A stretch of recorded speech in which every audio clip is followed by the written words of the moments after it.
Supone una alegría el contar esta tarde con las voces expertas de Palma Martínez Burgos y Juan Antonio García de Castro, los dos profesionales que han comisionado la muestra del Greco Los Pasos de un Genio, que acogemos, como saben ustedes, en nuestro Museo Goya hasta el 29 de mayo.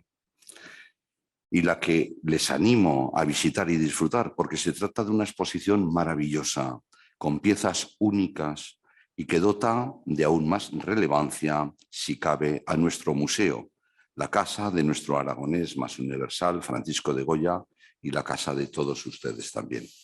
Palma Martínez Burgos es catedrática de Historia del Arte de la Universidad de Castilla-La Mancha, en la Facultad de Humanidades de Toledo, donde imparte las enseñanzas de grado y máster.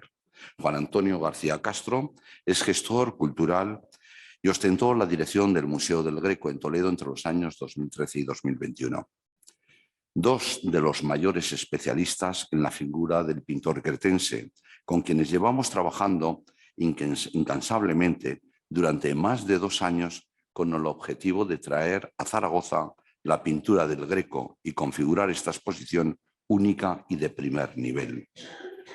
Al fin, y como les decía, tras mucho trabajo y empeño e ilusión, el Greco Los Pasos de un Genio se encuentra en Zaragoza, para que todos nosotros y nuestros vecinos puedan enriquecerse con las obras maestras que este artista único, que a su vez sentó las bases de la Escuela Española de Pintura y dejó sus señas de identidad en algunos de sus mayores referentes, como fueron, y así los podrán también visitar, obras de ellos en esta exposición, de Goya, Velázquez, Picasso, Rivera o Murillo.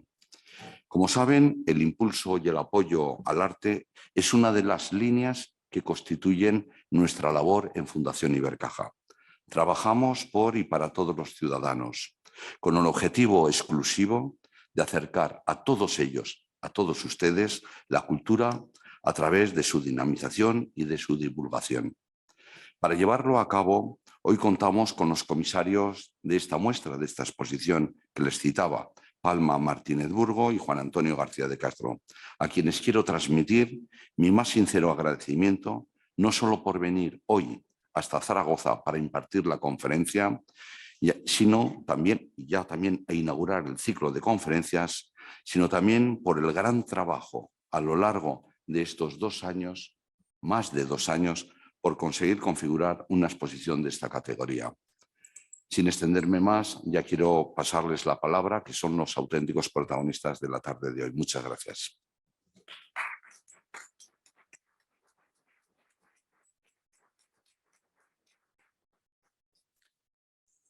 Muchas gracias, José Luis. Muy agradecido. Quiero agradecer también y hacer extensiva este agradecimiento a todo el personal del Museo Goya y de la Fundación Ibercaja, que nos ha dado esta oportunidad y con lo que hemos trabajado extraordinariamente bien durante estos años, como decía el director general, hasta culminar esta exposición, y que ahora en este ciclo de conferencias, bueno, pues vamos a ir ampliando algunos matices y algunas cuestiones en relación con la vida y con la obra del Greco.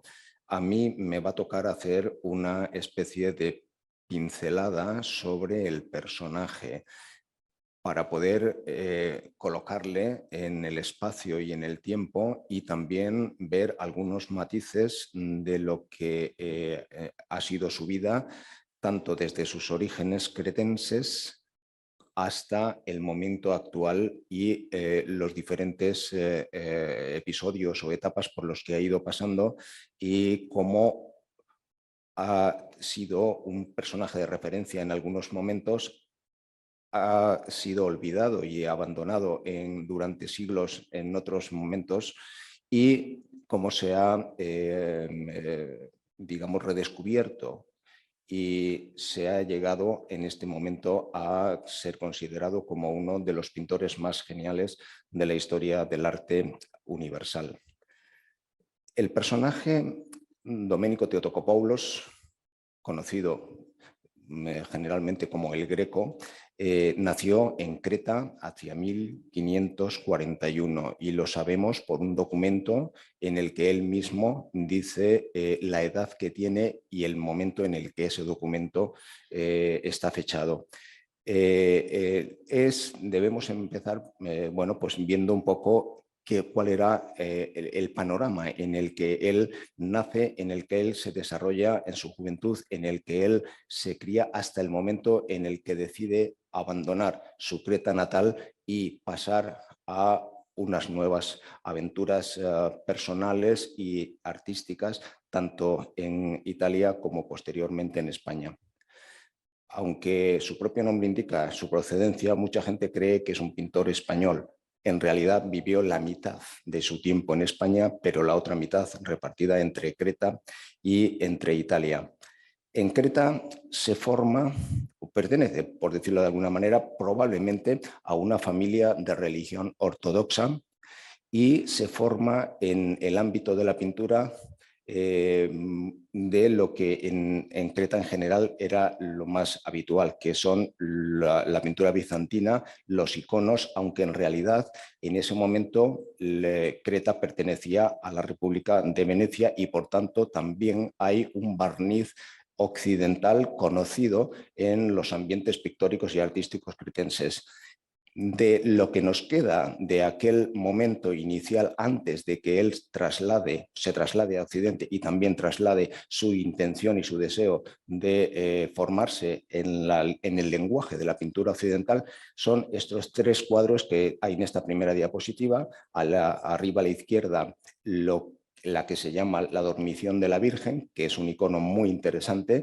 El segundo es San Lucas pintando el icono de la Virgen y el tercero es una adoración de los pastores que probablemente ya hace en Venecia y que tienen los tres, aparte de ser tener la base de los iconos y de la forma a la greca de la pintura cretense, algunos elementos que nos podrían estar indicando que ya maneja algún tipo de lenguaje occidental que llega a través de las estampas a la zona cretense. En un momento determinado, cuando tiene aproximadamente 26 años y ya es considerado un maestro esgurafos en griego, él se traslada a Venecia en busca probablemente del sueño, del triunfo, del aprendizaje y de una vida más dentro del arte, una vida más desarrollada y vive allí 3 años y entra en contacto con la escuela veneciana representada fundamentalmente por los grandes maestros como Tiziano, Tintoretto, Veronés, los Bassano, etc. Y empieza a desarrollar y a aprender el lenguaje de la pintura occidental, del color, de la perspectiva y de una serie de elementos pictóricos occidentales que no están en el sistema mucho más rígido de la pintura bizantina oriental. De aquí podemos ver cómo va cambiando lentamente su forma de pintar en este entierro de Cristo o en esta tablita que pertenece a un pequeño altar llamado el altar de Módena o en pequeños ensayos que él va haciendo ya más a la manera occidental, como por ejemplo esta huida a Egipto, que van indicándonos que algo está aprendiendo y algo se va transformando en su manera de entender la pintura en Occidente. De lo que vive en Venecia no lo sabemos muy bien, ni sabemos muchos aspectos de su vida en este periodo de 3 años entre 1566-67 y 1570 en el que se marcha a Roma. Y tampoco sabemos muy claras cuáles son las razones por las que se marcha, aunque es probable que algunos aspectos, tanto de su búsqueda de un triunfo mayor que el que pudo tener en Venecia, o los problemas políticos que en ese momento estaban sucediendo y que después terminarán con una guerra contra los turcos y en la famosa batalla de Lepanto y la imposibilidad probablemente de que él vuelva a su Creta natal le hace emprender el viaje hasta Roma. Cuando él llega a Roma es introducido por otro pintor de origen croata llamado Julio Clovio en la corte del cardenal Farnesio, que es uno de los principales mecenas que hay en ese momento en la ciudad de Roma, y entra en contacto con el círculo de Fulvio Orsini, que es su bibliotecario, y ahí bueno, pues, empieza a hacer nuevos ensayos, nuevas propuestas, nuevos aprendizajes y nuevos cuadros que, como podemos ver abajo, estas anunciaciones de las cuales hará varias versiones, o en el centro tenemos una de las 6 versiones de la expulsión de los mercaderes del templo o la purificación del templo, de los que en la etapa romana hace 2 y después en España, en Toledo, hará otras 4 más. O este tipo de ensayos también en cuanto al dominio de la luz, como es un niño soplando una candela o un tizón, más habitualmente conocido como el soplón. En Roma tampoco sabemos mucho de su vida, tampoco sabemos, aparte de los problemas que tuvo con el cardenal Farnesio, de que entró en la Academia de San Lucas cuando fue expulsado del Palacio Farnese y del abrigo o digamos, del paraguas de la corte farnesina, y creó una especie de taller en la que entraron a trabajar con él 2 ayudantes. Uno de ellos, Francisco Preboste, le acompañará después a España y continuará con él el resto de su vida y morirá en Toledo. Pero también conoció en Roma a una serie de españoles que estaban en ese entorno digamos, de la corte religiosa, como eran, por ejemplo, Pedro Chacón, un canónigo de la Catedral de Toledo, o Luis de Castilla, uno de los un hijo del deán de la Catedral de Toledo, y de esas amistades es probable que le surgiera la posibilidad de darle el salto a España después de haber pasado 7 años en Roma y bueno, sería muy largo de explicar o de debatir el por qué él abandona Roma y va buscando en España que probablemente el trabajar en el Escorial, o bueno, porque en ese momento es cuando se estaba decorando todo el programa del edificio inmenso que mandó construir Felipe II y que estaba siendo decorado por pintores fundamentalmente italianos que eran del gusto del monarca. En el viaje que hace hacia 1576-77 llega a España, probablemente se detiene en Madrid, probablemente intenta algún acercamiento al Escorial, pero al final él termina en Toledo, una ciudad que había perdido su condición de capital del imperio, que seguía siendo la sede primada y que era una ciudad, a pesar de lo que se ha dicho, que por el hecho de que la capital se fuese la corte, se fuese a Madrid en 1561, la ciudad empieza a decaer. No, no exactamente así, sino que incluso sigue en crecimiento y es el polo cultural más importante que había probablemente en España en ese momento. En ese ambiente artístico intelectual es en el que él va a tratar, al menos de momento, de incrustarse y de desarrollar parte de sus sueños artísticos e incluso, bueno, pues evidentemente vivir de ello. Toledo era una ciudad convento, se ha dicho muchas veces, pero eso significa que para un artista es una posibilidad grande de poder tener encargos, de poder tener un desarrollo para su actividad.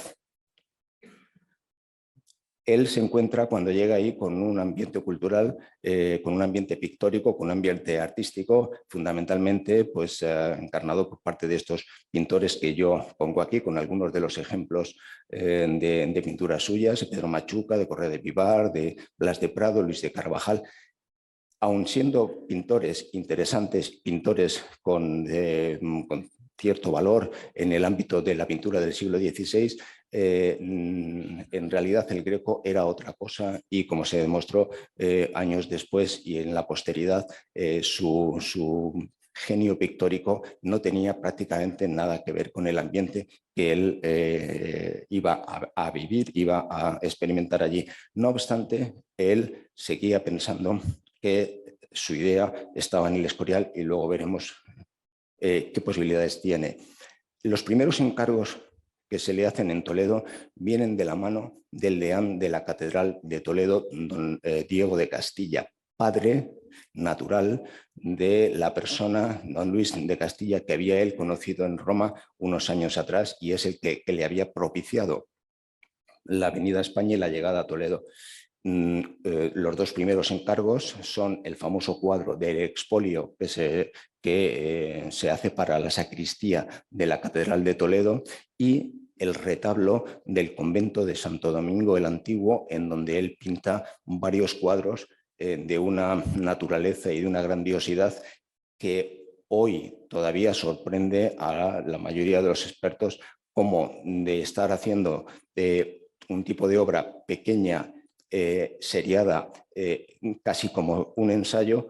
En Roma y en Venecia, él pasa en Toledo y en sus primeros encargos a hacer obras monumentales sin errores de composición, que es una de las cosas más sorprendentes y todavía no suficientemente conocida o explicada.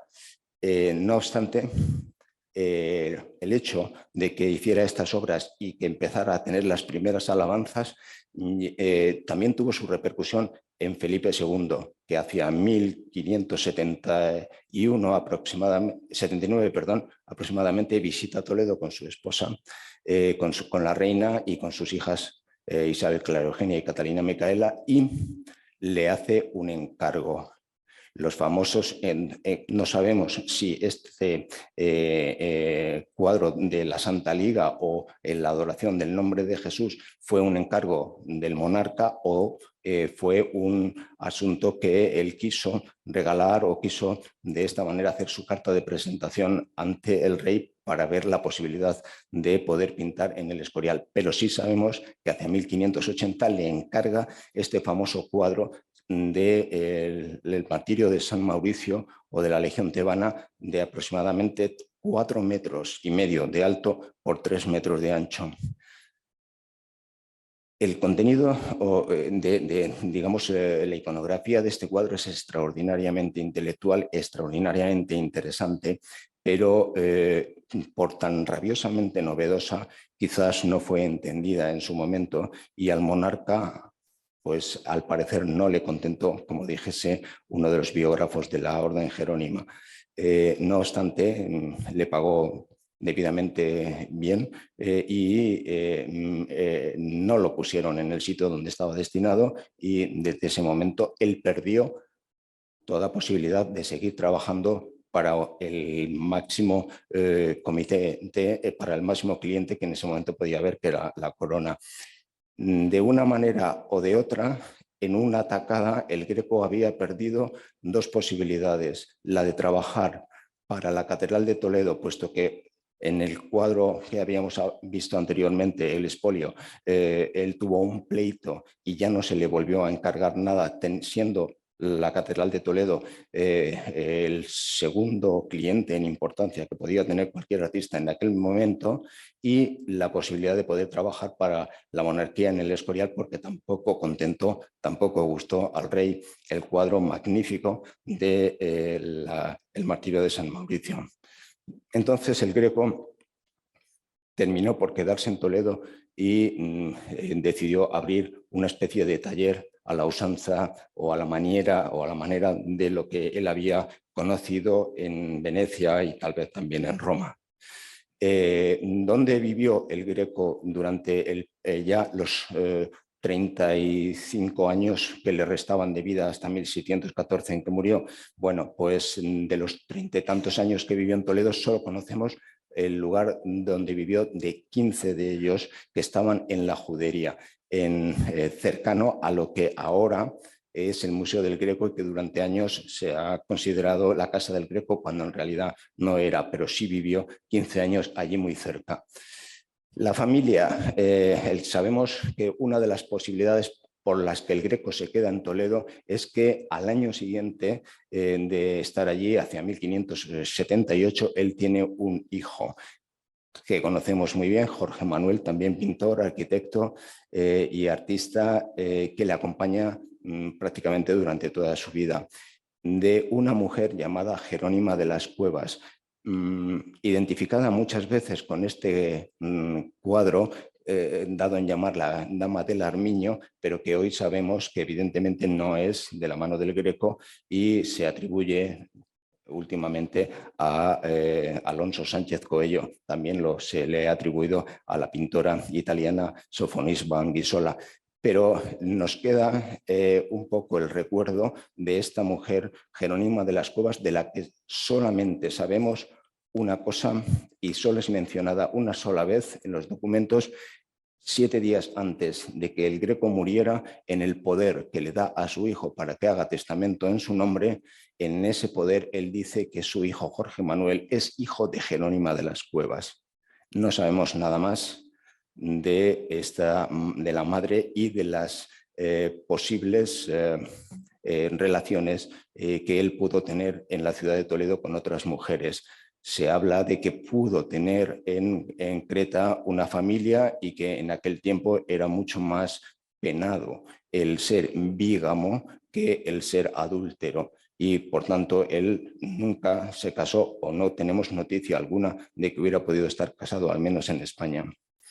Esta situación de haber perdido los mejores clientes o los más importantes clientes que podía tener un artista en España y el tener un hijo de nada más llegar se convierte en una especie de tela de araña en el que a él le sujeta a la ciudad de Toledo y para poder sobrevivir él decide hacer una especie de sistema de desarrollo artístico a través de un taller.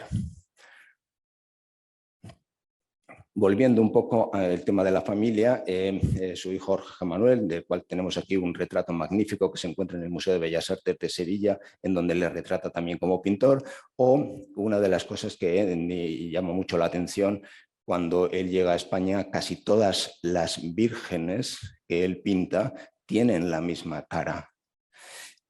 Se ha especulado con digamos, un poco la ensoñación de si esa cara sería la de Jerónima de las Cuevas, que muriera pronto de sobreparto o al poco tiempo de nacer el niño, etcétera, etcétera. Pero es muy curioso ver cómo todas las vírgenes, tanto desde los primeros años en Toledo hasta el final, prácticamente son la misma cara. Incluso él la tiene en el recuerdo, aunque si de pertenecer a Jerónima de las Cuevas hubiera muerto hacía años. Él, ya más o menos convencido de que su estancia en Toledo podría ser larga, de alguna manera se va rodeando de un grupo de intelectuales, un grupo de personas ligadas fundamentalmente al ámbito religioso y que son con los que participa dentro de esta intelectualidad toledana, que estaban en pleno apogeo de su desarrollo intelectual, como por ejemplo el propio Luis de Castilla, Alonso de Villegas, que es uno de los que habla magníficamente bien de sus cualidades como pintor y de la categoría de algunos de los cuadros que hace, como el entierro del conde de Orgaz, por ejemplo, o su amigo Francisco de Pisa, un trinitario llamado Paravicino, Félix de Paravicino, que escribe una serie de sonetos en su honor, aunque es 40 años más joven, o su gran amigo Antonio de Covarrubias, hijo de Alonso de Covarrubias, el gran arquitecto renacentista toledano. En la exposición que ahora mismo está expuesta en el Museo Goya hay un retrato también de un hermano de Antonio de Covarrubias, Diego de Covarrubias, que aunque él no llegó a conocerlo, pero formaba un poco parte de este círculo o es semejante al círculo en el que el Greco se movió. Vemos abajo digamos, un catálogo o una galería de personajes que son los que asisten asombrados al milagro del entierro del conde de Orgaz, en el que se pueden identificar a personas que él conocía y probablemente unos son seguros y otros muy probables del entorno toledano en el que él se movía. También se ha hecho una serie de especulaciones con algunos de los grandes intelectuales del siglo de oro español que pudieron tener relación con él. La de Góngora es segura porque le dedicó incluso un soneto muy peculiar, muy culterano a su muerte, o del propio Lope de Vega, que vivió en Toledo en el mismo momento, o incluso la posibilidad de que pudiera conocer, cosa que no está demostrada, al propio Cervantes. Pero esa idea de que el Greco era un pintor intelectual, un pintor filósofo, un pintor sabio que se movía en los círculos más intelectuales de la Toledo de aquel momento, que era la ciudad probablemente más culta o que tenía ambientes más cultos de toda España, y la posibilidad de que tuviera algún tipo de relación probable con algunas de las figuras de nuestro siglo de oro, pues llama bastante la atención sobre la figura del Greco.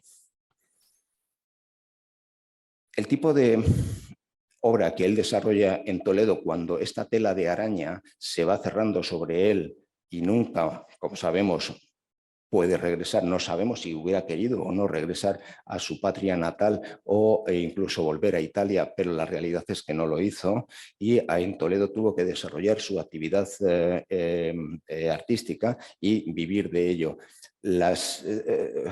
Digamos, los ámbitos en los que él desarrolló su actividad fueron fundamentalmente el diseño y creación de retablos, fundamentalmente en el ámbito de la pintura, aunque también hizo el diseño de la madera y el diseño de la escultura. Los retratos, hay una galería de retratos, especialmente en el Museo del Prado, como parte de los que vemos abajo, el famoso Caballero de la mano en el pecho, el médico Rodrigo de la Fuente, Jerónimo de Ceballos, algunos desconocidos, este de la Casa de Leiva, etcétera, o el cardenal Fernando Niño de Guevara, gran inquisidor y arzobispo de Sevilla, entre otros muchos. Es decir, su clientela para retratos no le crea ningún problema, y sin embargo, por ejemplo, casi todos los retablos que él hace para el ámbito eclesiástico le crean verdaderos problemas a la hora de poderlos cobrar, y conocemos hasta 9 pleitos que él tuvo con, o bien con el Consejo de la Gobernación del Arzobispado de Toledo o con los comitentes eclesiásticos que le habían encargado la obra. Pero lo que más llama la atención probablemente de esta manera de desarrollarse el personaje en Toledo, es que tenemos poco tiempo y sé que es la forma en la que él desarrolló su obra, que es a base de obras en serie. Como vemos aquí, parte de ellas, de estas escenografías o de estos santos, prácticamente todos ligados a los ideales de la Contrarreforma, él hace los prototipos iniciales de mayor calidad, y el taller que él ha desarrollado para poder, digamos, un poco vivir de ello, hace las seriaciones en función del nivel del cliente. Y bueno, los retablos más conocidos que ha hecho, pues desde el de Illescas fundamentalmente, aunque podemos hablar finalmente del último, que es el de o el que iba a hacer antes de su muerte en el Hospital de Tavera, que al final no termina, no acaba, porque evidentemente le sorprende la muerte en 1614. Tenemos aquí una vista de estas iglesias para las que fueron solicitados los retablos, y algunas de las obras que pintó incluso para su propia tumba y para su propio lugar de enterramiento, que en principio fue en la iglesia toledana, en el convento toledano, donde le hicieron el primer encargo, Santo Domingo el Antiguo, pero que una serie de avatares casi policíacos hoy no nos permiten saber dónde reposan, si es que reposan en algún sitio, los huesos de Domenico Tedocopoulos el Greco. Durante una serie de años y de siglos, incluso desde principios del siglo XVI hasta mediados del siglo XVIII, la figura del Greco es prácticamente desconocida. prácticamente desaparece de los manuales, de los tratadistas, salvo casos muy excepcionales y muy puntuales que lo tratan y hacen alguna pequeña reseña de él. Por ejemplo, Antonio Palomino es el que dijo de él en lo que hizo bien, ninguno lo hizo mejor, que es la frase con la que hemos iniciado la exposición que hay abierta en el Museo Goya.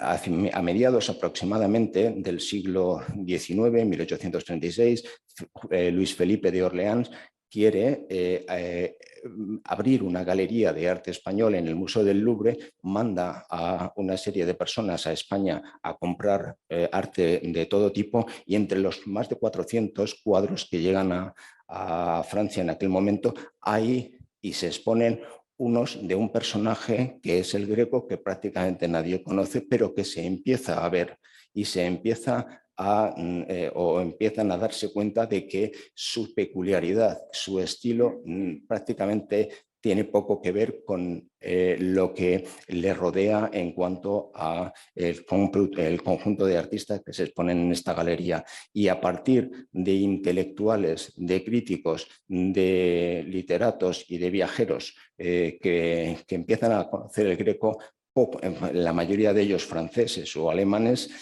poco a poco se empieza a ver la existencia de un personaje, de un artista distinto a lo que se estaba acostumbrando a conocer de finales del XVI o de principios del XVII. Y es Baudelaire, Teófilo Gautier o Maurice Barrés los que empiezan a hablar del Greco y a despertar interés no solamente en España, sino prácticamente en el resto de Europa. Y así otra serie de personajes como Sterling Marwell, los pintores Manet, Millet, Delacroix, etcétera, etcétera, también empiezan a interesarse por las peculiaridades de la pintura del Greco y a asociarlo a lo que en ese momento eran las vanguardias del arte europeo que estaban naciendo. En este caso, por ejemplo, que es un cuadro de Picasso, el entierro de Casagemas, viene a un poco a intentar no imitar, pero sí estar basado de alguna manera en el entierro del señor Delgado.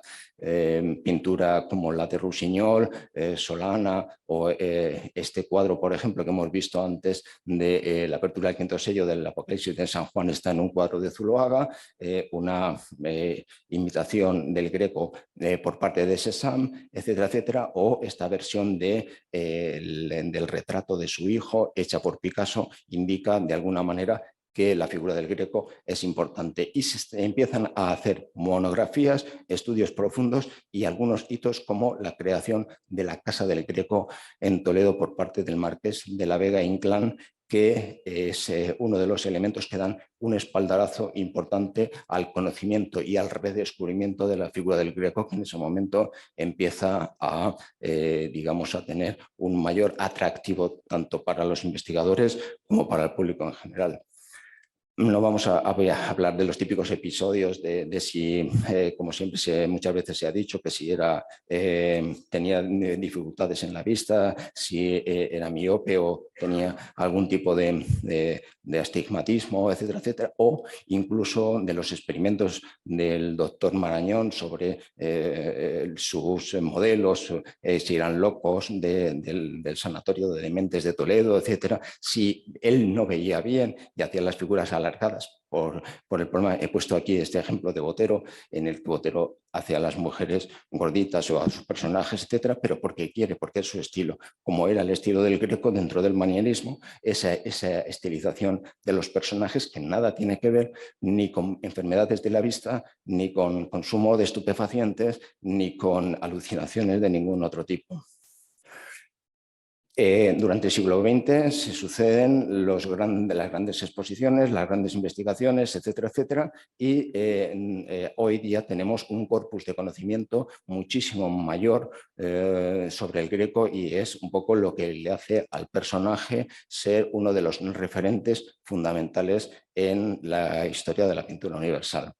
Y bueno, simplemente poner este ejemplo como una pintura del Greco al final, la apertura del quinto sello, es un poco el origen del famoso cuadro de las señoritas de Aviñón que cambia de alguna manera la historia de la pintura contemporánea, o como otros, como el equipo Crónica, hace interpretaciones del famoso cuadro del entierro del conde de Orgaz, así sucesivamente, y como hasta incluso los humoristas se fijan en el Greco para hacer parte de, bueno, pues su homenaje particular a una figura tan compleja, tan dilatada, tan interesante como es el Greco en la historia de la pintura.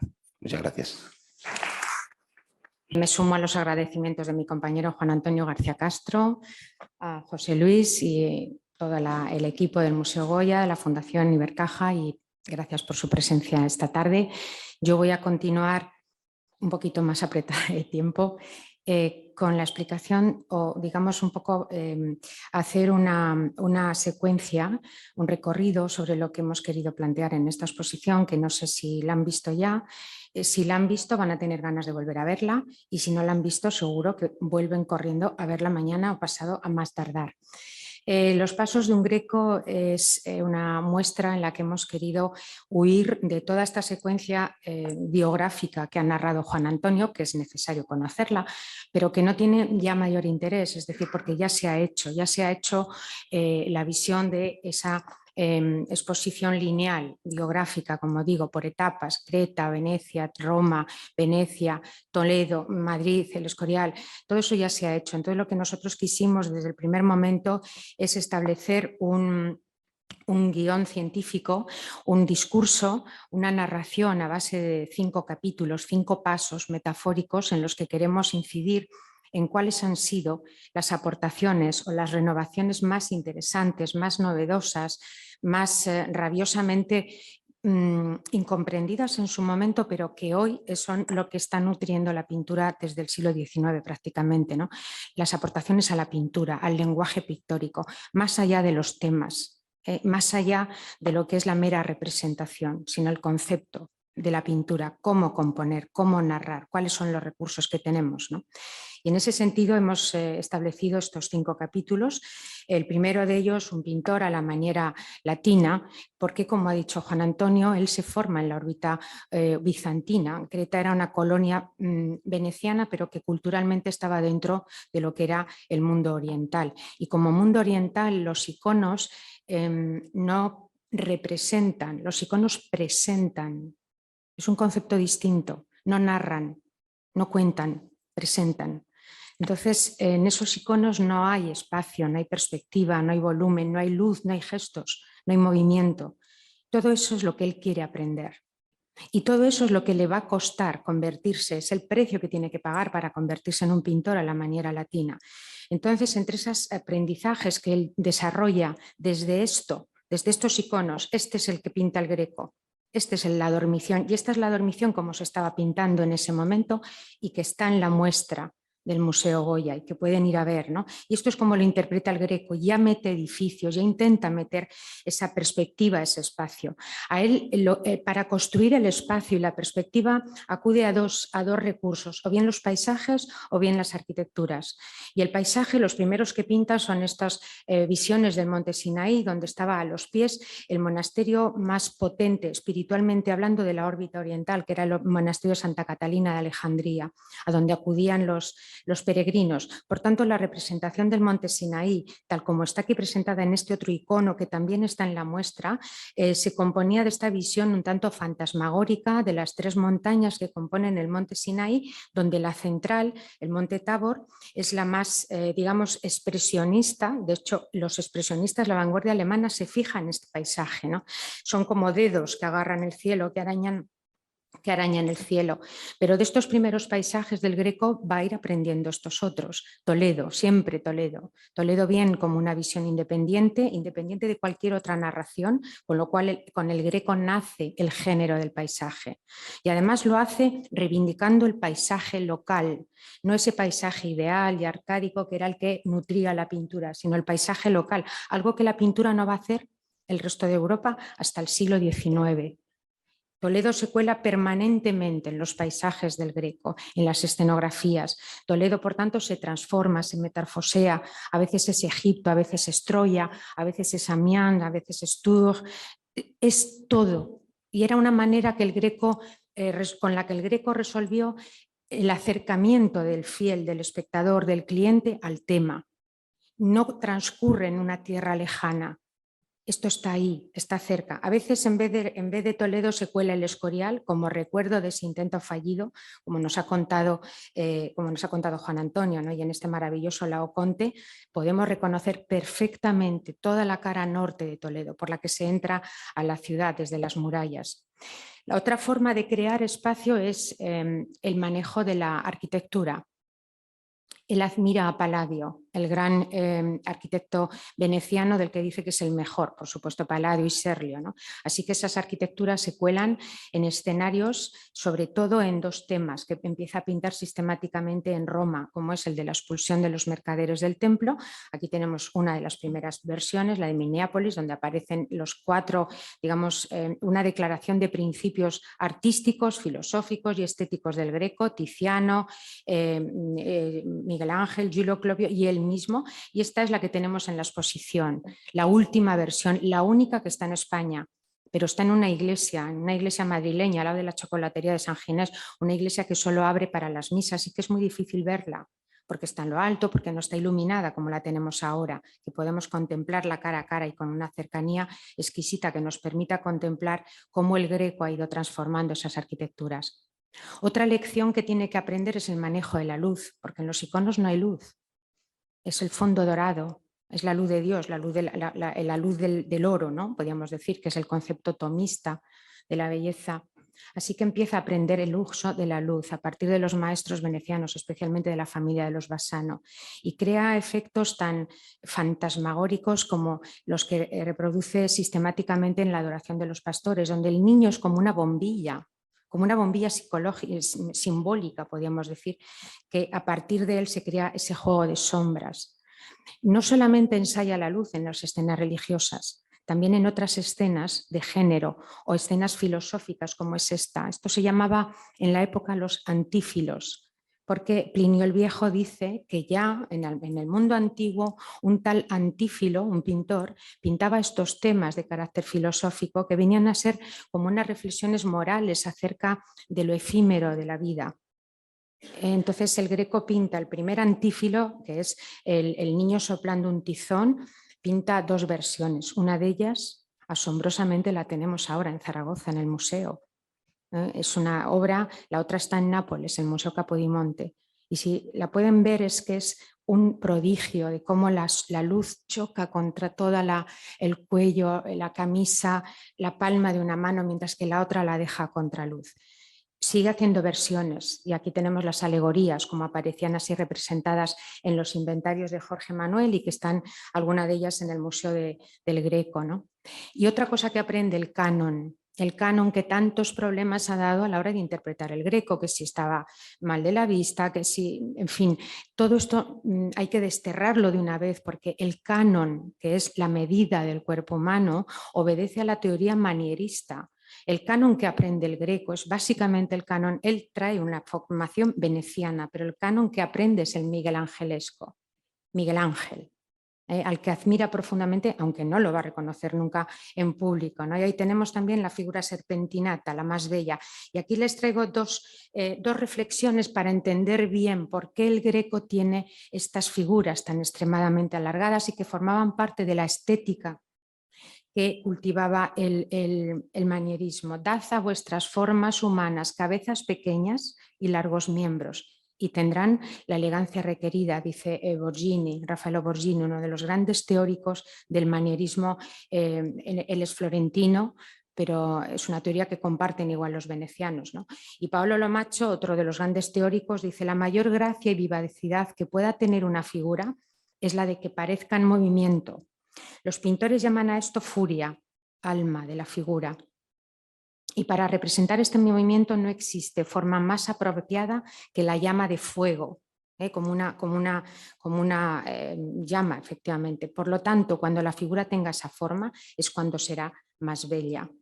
Y ahí lo tenemos. Y el canon del Greco siempre es el canon manierista, lo que pasa es que también va a ir acentuándolo, va a ir exacerbándolo, porque una de las libertades que le permite Toledo, ese Toledo que nos ha retratado Juan Antonio, es alejarse de cualquier otra teoría.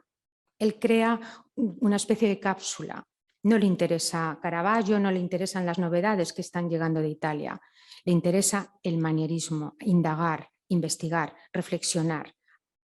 Entonces se hace cada vez una pintura más abstracta, en el sentido de que es cada vez más alejada del principio de la imitación de la realidad, ¿no? Entonces, si en el San Sebastián tenemos más o menos unas 9 cabezas, en el San Bernardino, que es el central, más o menos son unas 11. En esta serpentinata interminable que describe la Virgen, desde el pie del ángel, esta llama que se va curvando hasta la Virgen, son más o menos las 13 cabezas. La Virgen de Ovalle, que forma parte del retablo de doña Isabel de Ovalle, y que se encuentra en el Museo de Santa Cruz en Toledo. En el paisaje, por cierto, sigue siendo Toledo, un Toledo en este caso fragmentado, ¿no? La segunda unidad de la exposición es la santidad elocuente, porque otra de las cuestiones que el Greco aprende, desarrolla y codifica es el gesto. En la pintura bizantina no hay gestos. El único gesto que encontramos es el de la bendición de Cristo en el apostolado. No hay más. ¿Por qué? Pues porque el mundo bizantino no indaga en las emociones.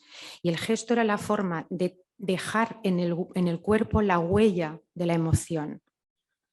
Dejar que el cuerpo nos transmita una emoción, un sentimiento, una pasión. El cuerpo nos habla a través de gestos, por tanto la pintura nos habla. Es la elocuencia muda que decían los teóricos, ¿no? Entonces él aprende los gestos. No lo saca de nuevo, no es ex nihilo, es decir, todo esto más o menos estaba ya indagándose, pero en España el Greco sí que es el que los sistematiza.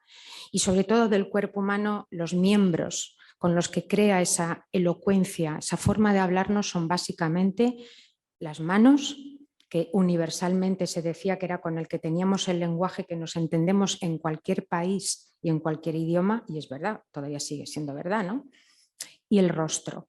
Así que ahí tenemos esas manos enclavijadas, como se decía entonces, que significan contrición, dolor, arrepentimiento, las manos en reposo, como después de la tormenta, después del llanto viene el sosiego, viene la paz, las manos sobre el pecho, que es como una especie de aceptación, esas manos que acarician la calavera, esas manos que nos hablan en la Sagrada Familia, donde fíjense la cantidad de gestos que tienen esas manos. Realmente todo se concentra en torno al niño, la mano que acaricia la cabeza, la mano que sostiene el pie, la mano que agarra el pecho y al bebé, o la sagrada conversación de la Virgen con los ángeles Santa Inés y Santa Martina, donde es todo un juego de esas manos, ¿no? Manos bellísimas que no hacen más que hablarnos, o ese gesto. Se dice que el Greco utiliza 2 gestos, el gesto descriptivo, que es del que estamos hablando, y el gesto retórico. Este es el gesto retórico, ¿no? Este que tenemos en la pantalla, que es de ese personaje que en el expolio, desde atrás, está diciendo: tú también habrías hecho esto. Tú también le habrías despojado, habrías participado de esto, no eres alguien ajeno, ¿no? Entonces esa combinación es algo muy potente. Otras manos, las manos atadas. En el expolio al Greco la catedral le dijo que era una deshonra, que había faltado al decoro a Cristo por atarle las manos, porque así se llevaban los ladrones. Y en cambio después del Greco lo utilizaron Velázquez, lo utiliza Zurbarán en ese maravilloso Agnus Dei, que no es más que la representación simbólica del sacrificio de Cristo. Y también lo utiliza la imaginería barroca en las procesiones de Semana Santa que tenemos a la vuelta de la esquina, ¿no? Y el otro era el semblante, componer el semblante, decían los oradores desde el púlpito. Para entrar en la meditación, lo primero, componer el semblante. Y una vez que tienes compuesto el rostro, apareja las lágrimas para lo que vas a oír, porque es tan tremendo. Todo esto formaba parte también de esa espiritualidad que era la devoción moderna. Y nadie como el Greco para dar esa pincelada, ese toque blanco al borde del ojo, que parece que es la lágrima que lo va a traspasar y a rebosar, ¿no? Los labios entreabiertos. El otro gran eje de la devoción moderna es la sangre. Y ahí tenemos ese maravilloso paño de la Verónica que tenemos en la exposición. La tercera unidad, el pozo de Bizancio, es algo que sigue sorprendiendo como el Greco. Después de haber hecho todo este recorrido, después de haber aprendido, después de haber asimilado la maniera occidental, de repente es como que vuelve a sus orígenes cretenses. Vuelve de alguna manera a recuperar algo a lo que nunca renunció, que es a su nacionalidad cretense. Y eso que a su hijo, por ejemplo, no le enseña el griego, a Jorge Manuel, no le transmite la lengua paterna en este caso, ¿no? Pero, ¿qué significa esta vuelta? Pues que vuelve a hacer un tipo de imágenes en los que prescinde otra vez de toda la escenografía, de paisajes, de arquitecturas, concibe a las figuras generalmente figuras de medio cuerpo, porque los griegos ya decían que la parte superior del cuerpo, del cuerpo humano era la más digna o la más noble, entonces es el formato de las medietas imágenes, como se decía en latín, o las toracicula en griego, y ahí tenemos pues algunos de estos ejemplos que tenemos en la muestra, el Salvador. Este es el que está en el Museo del Greco, aquí hemos traído el de la Catedral de Sigüenza, porque una de las cosas que hace el Greco y que verán en la próxima conferencia es sobre el taller, por qué hace estas series que tanto llamó la atención en España, ¿no? O este maravilloso San Juan evangelista, San Lucas, que es el patrono de los pintores, que el Greco está reivindicando permanentemente la nobleza de su oficio, que muestra la hoja. San Lucas es el primer retratista, el que hace el retrato de la Virgen, que es un auténtico icono, ¿no? O este otro paño de la Verónica, que es otra de esas imágenes no hecha por mano humana, en la Santa Faz. En Toledo tenemos la Verónica con la Santa Faz, pero también tenemos en uno de los conventos, el antiguo convento de las Capuchinas y que ahora tienen unas Carmelitas de León, la Santa Faz, el paño solo, ¿no? Con esa fuerza icónica, como he dicho, donde solamente presentándonos el rostro de Cristo ya nos llena de esa emoción que supo transmitir. Retratando el alma es la cuarta unidad expositiva. El retrato formó la vía de entrada del Greco en la sociedad toledana. Fue la primera vía, el retrato y luego el cuadro de devoción, que le encargaban conventos, clientes, oratorios, capillas, y el retrato. Era donde fue maestro sobre todos los maestros, porque el retrato en ese momento consistía en una descripción detallada del pelo, de la tela, de los objetos. No se entraba en la psicología de los personajes. No se entraba, el decoro lo impedía, y sobre todo en el retrato de corte, el que representa a Alonso Sánchez Coello, al que el Greco conoce en el Escorial. Y ante este panorama el Greco se atreve a enfrentarse al modelo y a desnudarle el alma, y se lo saca por los ojos sobre todo, ¿no? Y ahí tenemos este maravilloso retrato de Antonio de Covarrubias, su gran amigo, con el primero con el que puede hablar en griego en Toledo, jurista, anticuario, filólogo, es el que redacta los derechos de Felipe II al trono de Portugal, vivía en Toledo, le regala el Genofonte y fue el gran apoyo, el gran amigo y el que le abre las puertas un poco a ese círculo de humanistas con el que el Greco se sintió tan a gusto, a la manera de lo que había podido tener en el Palacio Farnesio. En esos retratos también Antonio le pide que retrate a su hermano. Esta es la pareja que tenemos en la muestra de la casa del Museo de Goya, el Museo Goya, viendo cómo se puede diferenciar un Sánchez Coello, que es donde ustedes pueden ver el pelito del pelito, una cana, la verruga, y en cambio la nebulosa, esta especie de toque, de arrastre, de non finito, que es lo que más atrajo a pintores como Velázquez, como Goya o como Picasso. La técnica, no los personajes, no las historias, la técnica de la mancha, del color, de que sea el ojo el que construya eso en la lejanía, que cuando te acercas solo ves pintura, que es la materia. Algunos retratos maravillosos que no están en España, pero que fueron hechos para estos personajes. Que a mí me parece además guapísimo, soy Félix de Paravicino, este gesto de tener un momento la lectura para mirar al pintor, como si en vez de un pincel estuviera teniendo una cámara fotográfica, le coge, le hace la instantánea y luego va a seguir leyendo, ¿no? En cuanto al legado, algo ya ha comentado Juan Antonio, no voy a insistir mucho, pero sí señalar algunos de los puntos claves para que cuando vean la muestra puedan hacer mejor esa lectura. Una pieza clave de la exposición que tenemos en el Museo Goya es la imposición de la casulla a San Ildefonso de Velázquez. La imposición a la casulla es un milagro típicamente toledano. Es el que distingue a la Catedral de Toledo por encima de todas las sedes españolas, porque es la única catedral cuyo arzobispo recibe a la Virgen. La Virgen baja a premiarle y le regala con una casulla que han labrado sus divinas manos. ¿Por qué le premia? Pues porque San Ildefonso fue el primero en defender, en escribir el tratado sobre la defensa de la virginidad de María. Así que este milagro en Toledo está representado por todas partes, por todas las portadas, conventos. ¿Me permiten que beba un poco? Perdón.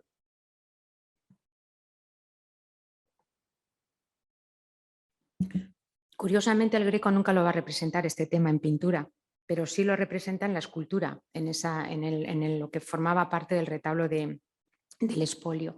En todo caso, Velázquez, en su primer viaje a Madrid, cuando su suegro le dice, vete que te está llamando el conde duque de Olivares, que también es sevillano, que te va a enchufar en la corte, pero tienes que pasar por Toledo, tienes que conocer a este pintor y tienes que estudiarle. Y pasa por Toledo y ve la obra del Greco. El Greco ya había muerto, ¿no? Porque cuando Velázquez va a Madrid es en el 21 y el Greco llevaba ya 6 años fallecido. Y cuando vuelve a Sevilla pinta esto. Mientras que la parte superior es completamente sevillana, son mozas sevillanas y están pintadas siguiendo ya esa moda de Caravaggio que en Sevilla estaba haciendo furor cuando empieza a pintar el Greco. La parte inferior, en cambio, es un homenaje al Greco. El canon, el personaje, la angulosidad de su rostro. Se lo he puesto con el San Ildefonso del Greco, el San Ildefonso que se encuentra en el santuario de Nuestra Señora de Illescas, de la Virgen de la Caridad de Illescas. Es tan parecido, pues ahí lo tienen en la exposición, lo pueden ver, pueden contemplar cómo Velázquez toda esta parte también la deja arrastrada, mancha, mancha, mancha, mancha. No es que esté inacabado, es que está hecho así, así aprenden, ¿no? En cuanto a modelos iconográficos, pues el Greco proporcionó, sistematizó, codificó algunos que se han reproducido pues, a través de Rivera, Murillo. La relación con Goya está más que clara, pero no por los temas, porque la religión o digamos la espiritualidad del siglo XVIII, el siglo de las luces, no es la espiritualidad del siglo XVI, el siglo de las luces. La luz es la razón, ya no es la luz de Dios, ¿no? Entonces, digamos que ahí el diálogo, un Greco-Goya, es más por lo que les separa que por lo que les une, ¿no? Y ahí tenemos los dos expolios. En cuanto al resto, pues Picasso ya lo ha comentado Juan Antonio, estas influencias, y lo que sí querría es otra vez volver al retrato de Antonio Covarrubias, porque yo creo que Picasso quedó tan impactado que cuando retrató a su amiga Gertrude Stein, que es un retrato precubista, aprende sin ningún tipo de complejo a captar las asimetrías del rostro. Vean que la nariz es frontera en el retrato del Greco y es frontera en el retrato de Picasso. Y entre un lado y otro no hay ningún tipo de simetría, porque no la hay en la realidad, porque el Greco enseñó a los pintores a mirar por encima de los prejuicios. Y eso es todo. Muchas gracias.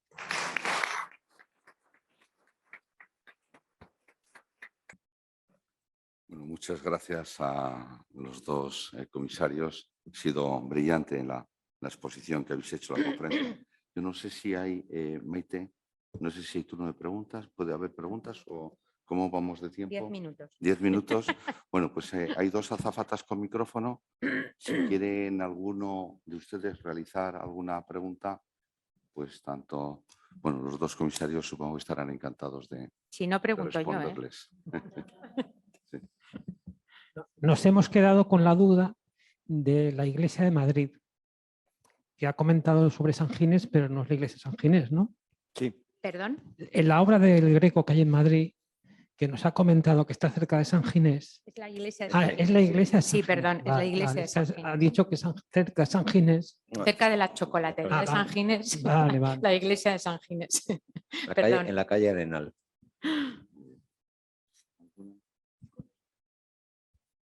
Sí, han comentado que nunca tuvo problemas con los retratos, que se les pagaba religiosamente, y sin embargo sí con los retablos. ¿Cuál era el motivo de que tuviera tantos problemas con los retablos y con la iglesia?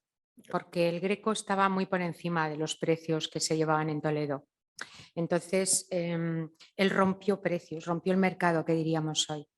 y eso le costó permanentemente litigios, porque todos querían luego a la baja. Con el retrato no. Con el retrato, digamos que se estipulaba, pero el sistema del retablo y del encargo en Castilla era encargar el tema, los materiales y fijar el plazo de entrega. El precio se estipulaba a posteriori. Con la obra terminada, el cliente ponía unos tasadores y el pintor ponía otros. Y tenían que llegar a un acuerdo. Claro, esto siempre dejaba en desventaja al pintor porque la obra ya estaba hecha. Y eso le creó muchísimos problemas. Porque, bueno, él nunca estuvo muy convencido de que este sistema en Italia no era así. Entonces le costó mucho pasar por el aro. Pero sobre todo es que era una clientela a ese nivel bastante miserable. Sí, y es que así está. O sea, el santuario de Illescas ha pasado a la historia del arte por la mala fe en el contrato y al final acabó arruinando al Greco. También es verdad que parte de las iconografías que el Greco hace no son las mismas que hacen los pintores de su entorno, de su contemporaneidad, y muchos de los clientes que después consideraban muy elevada la tasación y el precio a pagar, se agarraron a determinados tipos de la iconografía que no concordaban o bien con los evangelios o bien con las ideas imperantes en aquel momento de la contrarreforma, del decoro y de otra serie de momentos o de elementos relacionados con la espiritualidad. Y como en el caso, por ejemplo, del citado del Santuario de la Caridad de Illescas, él pinta debajo de la Virgen de la Caridad 4 personajes con golilla, entre ellos uno de ellos su hijo, que era perfectamente reconocible, y le obligaron a cambiarlos, y con motivo de ello, por ejemplo, también en el propio expolio, una de las argumentaciones fue las incongruencias con los evangelios y con la tradición cristiana para agarrarse a bajar el precio e incluso en algún caso digamos amenazándole con el Vaticano y con la Inquisición en todo caso. Pero es curioso porque en las Sagradas Escrituras sí están esos detalles y están en otros textos aprobados por la Iglesia. Por ejemplo, en el expolio, el tema de las manos atadas, las meditaciones de San Buenaventura recogen que iba atado. Entonces, y era una fuente oficial aprobada por Roma. Entonces, les daba igual. En el momento en que bajaba el precio ya no importaba que hubiera incorrecciones. Era así, fue así. ¿Alguna otra pregunta?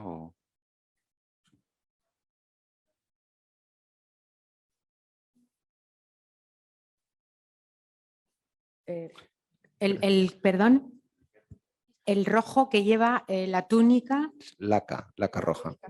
Sí, laca Es roja, laca. sí, se han hecho ya, sí. A ver, la laca es un tipo de pigmento que se utiliza en ese momento y no sabemos exactamente la composición muy específica.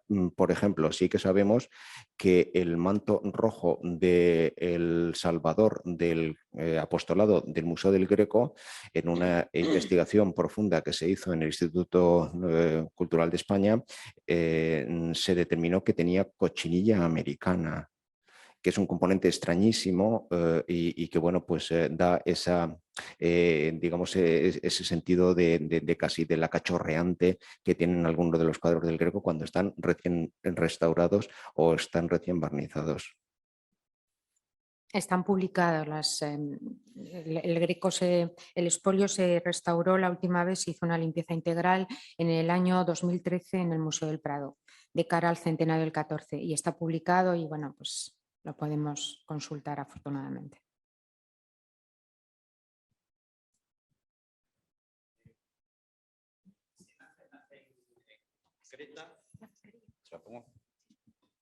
Buenas tardes. Nace en Creta, va a Venecia, después va a Roma y termina en Toledo.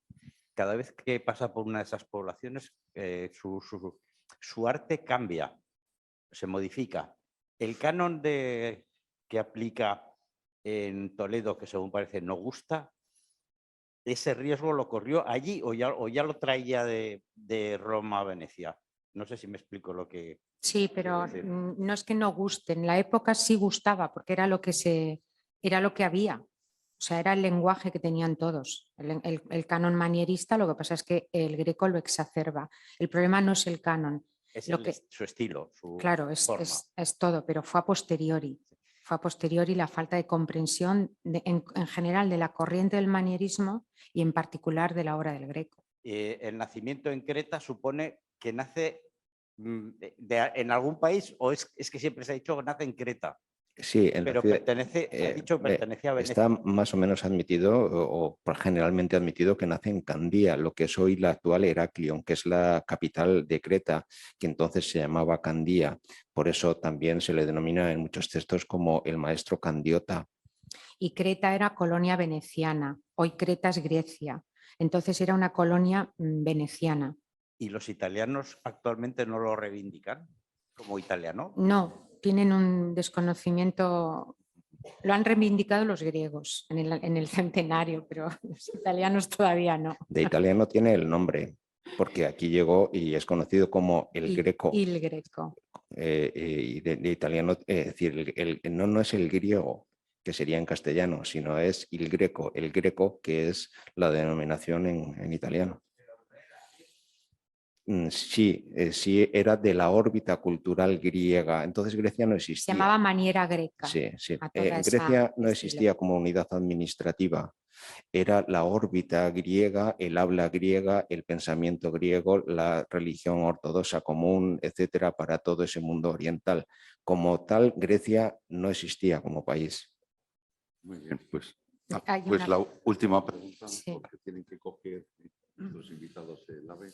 Sí, ha insinuado en cuanto a la desaparición de los huesos que hay ahí como una trama detectivesca.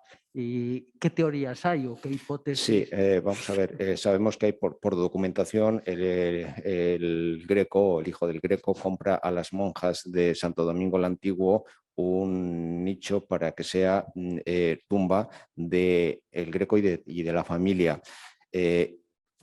Para siempre jamás, se dice en el documento, para siempre jamás, pero hay una desavenencia entre las monjas y Jorge Manuel por unos trabajos que tenía que hacer y probablemente porque había una oferta mejor de otra familia nobiliaria que quería digamos, tener ese nicho mortuorio allí. Y 2 años después, o entre 2 y 4 años después, los restos del Greco salen de Santo Domingo el Antiguo con destino hacia un nuevo lugar que había comprado su hijo Jorge Manuel, que en ese momento estaba trabajando en una iglesia llamada de San Torcuato, y él era el arquitecto, porque aparte de ser pintor, ayudante de su padre, él era realmente arquitecto.